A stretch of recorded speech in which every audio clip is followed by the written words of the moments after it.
السلام علیکم ورحمۃ اللہ وبرکاتہ۔ محترم ناظرین، ملک کے موجودہ حالات کو مد نظر رکھتے ہوئے دارالعلوم ندوۃ العلماء جو یو پی کے لکھنؤ شہر میں واقع ہیں، مسلم کمیونٹی میں جس کو دارالعلوم دیوبند کے بعد سب سے زیادہ وقیر نظروں سے دیکھا جاتا ہے،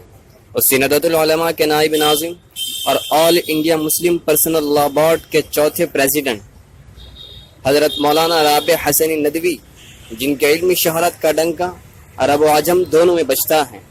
جنہوں نے قریباً 30 کی کتابیں اردو و عربی زبان میں لکھی ہیں، مولانا نے ملک کی موجودہ صورتحال کو مد نظر رکھتے ہوئے ایک تحریر امت مسلمہ کے نام کی ہے، جس میں آپ نے مسلمانوں کو خاص طور پر اور مسلمانان ہند کو رہنمائی کی ہے کہ ہمیں موجودہ صورتحال میں ہمیں کیا کرنا چاہیے، ہمارا موقف کیا ہونا چاہیے۔ مولانا کی یہ تحریر 10 مارچ 2017 کو ندوۃ العلماء لکھنؤ سے شائع ہونے والے رسالہ تعمیر حیات کے فرنٹ پیج پر بھی شائع کیا گیا ہے۔ مولانا نے امت مسلمہ کو ہدایت کی ہے، مولانا نے کیا رہنمائی کی ہے، آپ انہی کے الفاظ میں ملاحظہ فرمائیں۔ مولانا لکھتے ہیں کہ ہمیں اس ملک میں اس راہ کو اختیار کرنے کی بڑی ضرورت ہے کہ ہمارے متعلق جو غلط فہمی ہے وہ دور ہو اور اسلام کو امن و سلامتی کا دین سمجھا جائے اور ایسا انسانی معاشرہ بنایا جائے جس میں سب کو امن و چین حاصل ہو